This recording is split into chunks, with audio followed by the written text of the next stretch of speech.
President Erdogan has won the June 24 election. Bu seçimin galibi demokrasidir.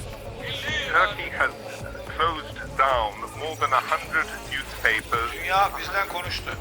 Ama Türkiye'den medya ne yazık ki sınıfta. Handing over unprecedented executive power to one man. Hello, I'm Richard Gisbert, and you're at The Listening Post. Here are some of the media stories we're covering this week. Turkey. President Erdogan's AK Party wins the election with more than a little help from their friends in the news business. The challenges and dangers that come with trying to cover political unrest in the Democratic Republic of the Congo. As elections approach in Pakistan, certain news outlets are coming under pressure, and it looks like it's from the military. And a musical lament from Iran for a social media platform the government has taken down. When Turkish President Recep Tayyip Erdogan delivered his re-election victory speech last week, he spoke of one nation, one flag, one state. He could have taken that a bit further and talked about one media and one voice, his own, because that's the way the campaign was covered. The main state-owned TV channel, TRT, acted as if it were state-run. For every minute of coverage it gave Erdogan's main rival, it gave the president 10. And privately owned broadcasters weren't much better.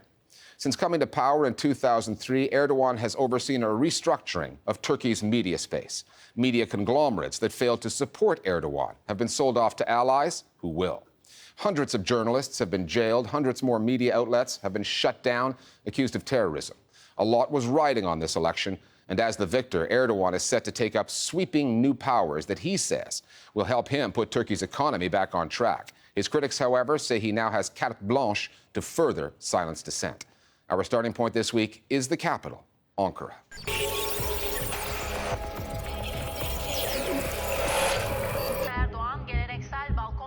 Sometimes election coverage can be difficult to assess. When is coverage of a campaigning politician fair coverage? Evet, Cumhurbaşkanı Recep Tayyip Erdogan kürsüde. What constitutes critical or fawning coverage? Data is easier to deal with.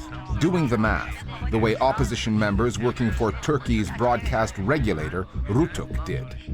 According to them, in the month prior to the election, TRT, Turkey's main state-owned TV station, devoted 67 hours of airtime to President Erdogan, while his main rival, Muharrem İnce, got less than 7 hours. We had a very asymmetrical situation, which means dominant pro-government media, up to 93% of the entire media sector, was behind Erdogan and his AK Party.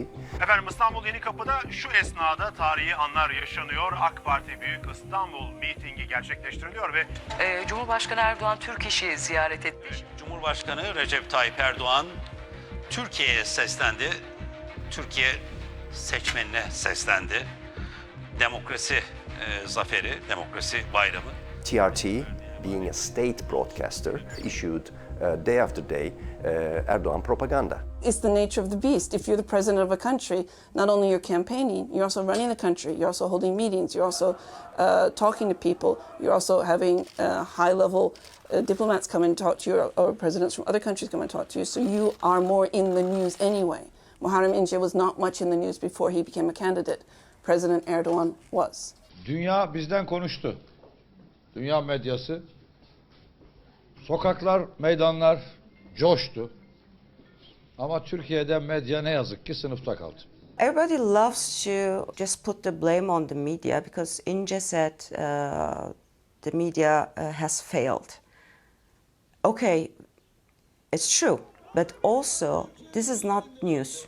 It didn't start with his candidacy. It was like that for a long time, and maybe opposition leaders should also ask themselves, how did we get here? The process has been gradual, the pattern unmistakable. Over the years, Tayyip Erdogan and his AK Party have made headlines by arresting dozens of journalists and shutting down scores of news outlets, an approach that hit its peak after the failed coup of 2016.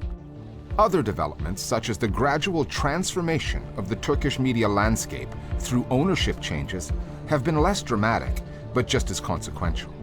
Media companies deemed hostile by Erdogan have ended up selling their holdings to the government's supporters. The Doğan Group is just the latest example of that. Once the biggest media conglomerate in the country, Doğan has been cut down to size over the years, culminating in the sale of newspapers Hürriyet and Posta, and TV outlets Kanal D and CNN Turk just 3 months before the election. Between the arrests, the shutdowns, and the changes in ownership, critical voices in Turkey have fallen, if not silent, then by the wayside. The purchase of Doğan Media Group to fiercely pro-government Demirören family should be seen as a political move. Doğan Media Group was giving a lot of space to diversity of opinion, somewhat large public discourse of different voices, etc. When it was gone to the other family, Turkish media seizure, to my mind, was completed. This was a very, very dramatic move. There was no more influential, independent and free media left. Doğan Medya'nın el değiştirmesini ben Türkiye... I think the handover of Doğan Media was a useful thing. When Doğan Media was owned by Aydın Doğan and by previous owners, there was military pressure behind it, and we have seen how newspapers can trigger or support coups. By selling it off, that pressure is gone, and this sale hasn't come as a result of government pressure. On the contrary, I see this more as a process of re-establishing a balance in the media space. Tam tersine bir normalleşme olarak görüyorum. Media outlets feeling the heat in Turkey would like to blame their problems on the government, but they bear some responsibility themselves. President Erdogan was still prime minister when his government started cracking down on Kurdish media outlets a decade ago. By 2009, the Doğan Group fell afoul of Erdogan and suddenly found itself with a $2.5 billion fine for back taxes. When Doğan Media Group was being targeted, large bulks of the Turkish media sort of enjoyed this battle. When the Kurdish newspapers were closed down, the other segments of the Turkish media kept silent. When Zaman Group, which is affiliated with Gülen movement, was brought down, the others felt the same way. This is what I call a sickness of the Turkish journalist core, and it continues today. How the Germans say, Schadenfreude. Other journalists, they thought, oh, okay, it's time for them to go down. Journalists really failed to come together on the principle of press freedom, and I think it had effect on all of this. Doğan went down for financial reasons. Zaman went down because it's the mouthpiece for the Gülenist cult. I don't think any media outlets have been closed down for speaking out against AK Party or speaking out against Erdogan. They've been closed down because they're means of terrorist propaganda, whether it be PKK, whether it be the Gülenist cult movement, or any other terrorist activities. The larger question about President Erdogan, one that goes beyond the way his treatment of the media is perceived, is, do most Turks even care? For all the criticism from abroad, from NGOs, the European Union, and others, he did take 52% of the presidential vote. Whether the debate over Erdogan and the media even registers with Turkish voters, for millions of them, even tens of millions, it doesn't seem to matter. Some terms for the large majority, such as freedom, rights, these are too abstract. Particularly middle and lower middle classes of Turkey are much more focused on economy, the pocket.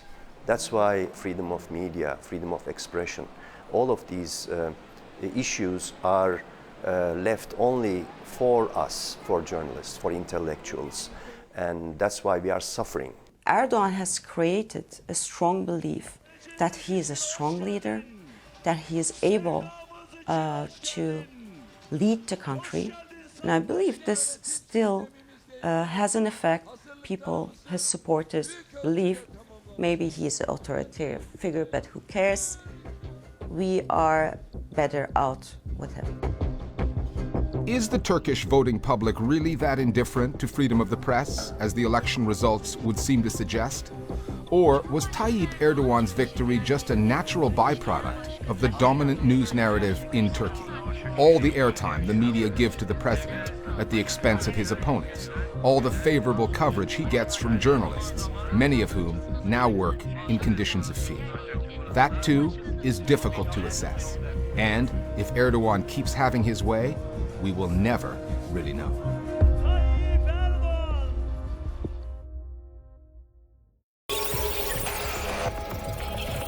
We're discussing other media stories that are on our radar this week with one of our producers, Will Yong. Will, starting in the U.S. with the National Security Agency, the NSA became big news about 5 years ago over its surveillance programs. Now we've learned a little bit more about the physical infrastructure that enables the agency to spy on citizens, and not just Americans. First of all, where did the story come from? Well, the details come courtesy of an investigation by the news website The Intercept. It published a report on how the NSA works closely with one of the world's biggest telecoms companies, AT&T, to tap into people's internet communications. The report identifies 8 heavily secured AT&T buildings in major US cities which function as hubs for an NSA surveillance operation codenamed Fairview. Now, Fairview gives the NSA direct access to raw data passing through the facilities, which includes emails, browsing data and other online activity. Now remember, it was NSA whistleblower Edward Snowden who revealed most of what we know about the agency's operations back in 2013. Snowden called The Intercept's report the most important surveillance story you will see for years. And it's not just AT&T's customers in the US affected by this, is it? Far from it. According to the report, AT&T processing centres also allow the NSA access to traffic from AT&T's partner companies who use their infrastructure for efficiency reasons, including overseas partners such as Deutsche Telekom, India's Tata Communications and Telecom Italia. A spokesperson for the NSA told The Intercept it could neither confirm nor deny its role in alleged classified intelligence activities. Moving on to Pakistan now, and a news outlet that suddenly developed distribution problems shortly after publishing criticism of one of the country's most powerful institutions, the military. What's the story there? It concerns Dawn newspaper, which is Pakistan's oldest newspaper. Dawn blames Pakistan's military for blocking distribution, confiscating copies of the paper and even threatening their vendors for the past month, especially in military cantonment areas where the army has direct control over most aspects of daily life. We also know that many cable TV companies have dropped the Dawn news channel from their services. And what kind of explanations have been offered as to why this is happening now? Well, Dawn has published an editorial on its website saying it's a direct consequence of an interview it published last month with former Pakistan Prime Minister Nawaz Sharif, in which he criticised Pakistan's military for conspiring with banned militant groups, some of which have been linked with terrorist attacks both in Pakistan and across the border in India. The editorial is carefully worded, referring to elements within or sections of the state that are contravening Pakistan's constitution, but anyone who follows news there will know this is a reference to the army. And the role of the military and government is especially touchy given there's a general election just a month away. Okay, thanks, Will. For the past year and a half, the Democratic Republic of the Congo has been in a state of political unrest. The country's president, Joseph Kabila, has refused to give up power, despite term limits stipulated in the Constitution that meant he should have left office by the end of 2016. Protests have occurred nationwide since then.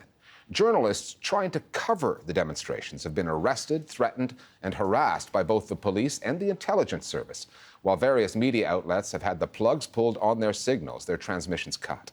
However, journalists in the DRC face more than just threats and intimidation. 80% of Congolese media outlets are in the hands of or controlled by politicians. That means all kinds of stories of corruption, mismanagement, and human rights abuses go untold. And the DRC is not a small country. Geographically, it's the second biggest in Africa, and it has the 4th largest population on the continent. The Listening Post's Johanna Husnow on the state of journalism in the DRC, and a media space in which information has become as splintered as politics.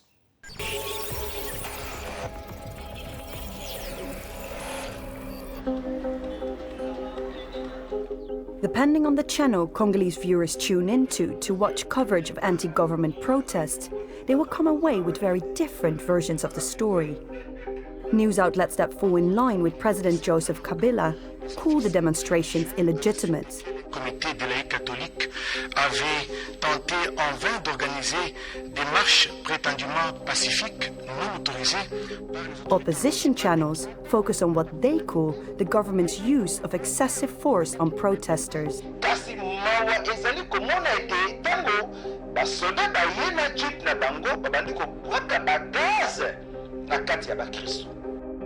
Eliezer Tambwe is a journalist at Tokoma Wapi, an online outlet that calls for Kabila's resignation.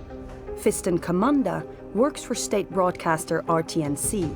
They offer conflicting narratives in a media landscape that is heavily politicized. Every journalist took their own position on the protests. The majority of coverage from outlets close to the government was poor. Each one hid the truth about what was really going on. Their reporters go out in police jeeps with armed soldiers. They're always focusing on the protesters, but do they ever show the force the police use? I was arrested by police. It was definitely because I was covering all of this. I was throwing accusations at the regime and they needed to silence me. Il n'y a pas de journalistes arrêtés, incarcérés. No journalists have been arrested or imprisoned because of their work. Journalists are free to cover any demonstration. However, certain journalists took advantage and injected incendiary words. Some journalists even used these demonstrations to support the chaos in order to overthrow President Kabila. But at the state-run RTNC, we can't broadcast just anything. We follow editorial guidelines so that we show the country at its best and protect its interests. We must be patriotic at the same time as being journalists. Tout en étant journaliste. It's understandable that Kamanda's work for the state-run RTNC is heavily politicized. What is harder to understand is how, according to Congolese press freedom organization Journalistes en Danger, 80% of the DRC's media outlets have ended up in the hands or under the control of politicians. To get the full picture, you have to rewind a couple of decades to when the DRC was known as Zaire, a one-party state ruled by Mobutu Sese Seko for more than 30 years. Before 1990, there were only 2 or 3 media outlets, all of which acted as the government's megaphone. But since 1990, we've had a period of political openness and an explosion of media. Hundreds of radio stations, newspapers and TV channels were created. Every politician wanted their own media outlet, not to disseminate information, but rather for political propaganda. Congolese media is entirely owned by politicians. This is the undeniable truth. They intervene and define the editorial line. They force you to cover some topics and not others. For example, prioritizing the coverage of political meetings or the companies funding their activities, rather than everyday life. Freedom of the press is completely restricted. There is no chance to be independent, and this creates big problems. We don't have the financial means to be independent, so every journalist is controlled by a politician. They try to befriend us, often bribing us with envelopes of money. You have to follow X in order to be able to get to Y, and so on. And that is why journalists cannot deliver objective information. Of course, there are exceptions, but for the most part, people have to pick sides. Political financing and the corruption and brown envelope journalism that go hand in hand are hardly the only problems that media workers in the DRC face. Journalists who cast the government in a bad light through stories of mismanagement, corruption and the current political crisis face the threat of harassment, arrest and even murder.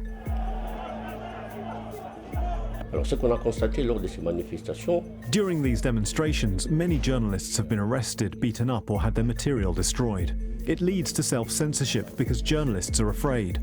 It goes to show the government's desire to control the flow of information and essentially to stop journalists from doing their job of informing the people. There are consequences for the things that you say and the things that you don't say. As a media practitioner yourself, not only are you thinking about the larger society, but you are also thinking about your safety.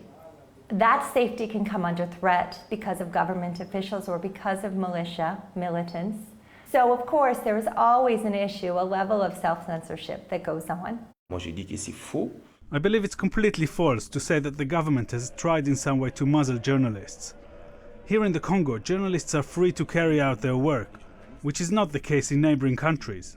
We at least have the freedom to criticize those in power without fear. That so-called freedom to criticize fails to explain the government's habits of cutting off all phone and internet services at times of heightened political tensions, making it impossible for journalists to disseminate information. One station that had its transmission cut multiple times is Radio Okapi. Set up in 2002 by the United Nations and a Swiss NGO, Okapi broadcasts in several local languages and has become a significant source of news for Congolese audiences. UN-funded, the outlet is not tied to domestic political interests, granting its journalists a certain level of independence and credibility. Jennifer Bakodi, a former Radio Okapi journalist, remembers the early days. I arrived in the Congo in 2004, and what I saw were journalists who were properly salaried, who were independent, took the editorial line, being objective, fact-based, very seriously. Journalists were largely protected because they were working in the auspices of the United Nations. They were able to get to certain places to see firsthand things that other media would struggle because they're lacking the financial resources. Or if they're not lacking the financial resources, the money was made available because someone has an interest in those journalists covering the news in a certain way. But as the United Nations mission in the DRC operates on the invitation of the government, even Radio Okapi reporters are not immune to interference. We saw that they themselves too were under strain, increasingly even more so now, as the country becomes more and more politicized and the stakes become higher. When you talk about red line issues, it is true that even Radio Okapi is not in the business of doing investigative reporting. It is very hard to protect journalists in a situation where those in power are grossly unhappy with what is being said. Radio Okapi is under pressure because it lets all sides speak. We've often talked with them and they complain more and more about the increasing pressure from Congolese authorities, who even threaten to close them down if they don't respect their demands. In reality, we think this outlet is upsetting authorities because of its independence and professionalism. That independence is crucial. Habari RDC is a blogging conglomerate founded in 2016, mostly funded by the Dutch government, promising an independent alternative voice. The collective provides a platform for more than 100 bloggers in 8 cities. But with just 6% internet penetration, the impact of these bloggers on Congolese, both inside and outside the city, remains low. Habari's director, Guy Muyembe, says that is just one of the many challenges that remain before the media can play a central role in changing the course of the DRC's future. Something has to change in the mainstream media, because although we now have the internet and young people use it like never before, radio remains the #1 medium. Radio stations could be big players, bringing about change if they were able to choose their own stories, independent of all political influences. I know it's very hard, there is so much pressure from all sides, but I think they still have a chance to make up for it. And finally, a couple of weeks back, we touched on the story of the Iranian government's plan to ban the messaging service Telegram. According to security forces, the social media platform, used by more than 40 million people there, was being used to fuel social and political unrest. So the authorities are encouraging Iranians to switch to another messaging platform called Soroush, which comes with the government's official seal of approval.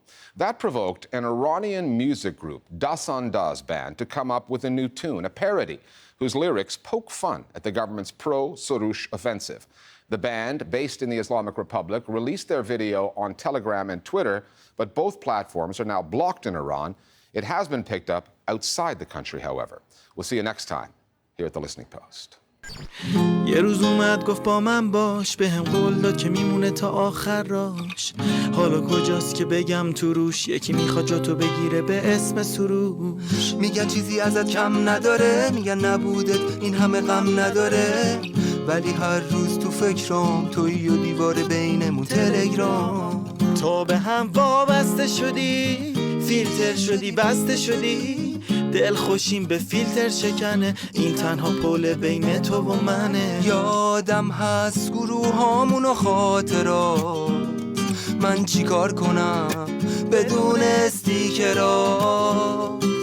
تو همراه من بودی این چند سال، تا اینجایی چرا سروشو بکنم اینستا. تو همراه من بودی این چند سال، تا اینجایی چرا سروشو بکنم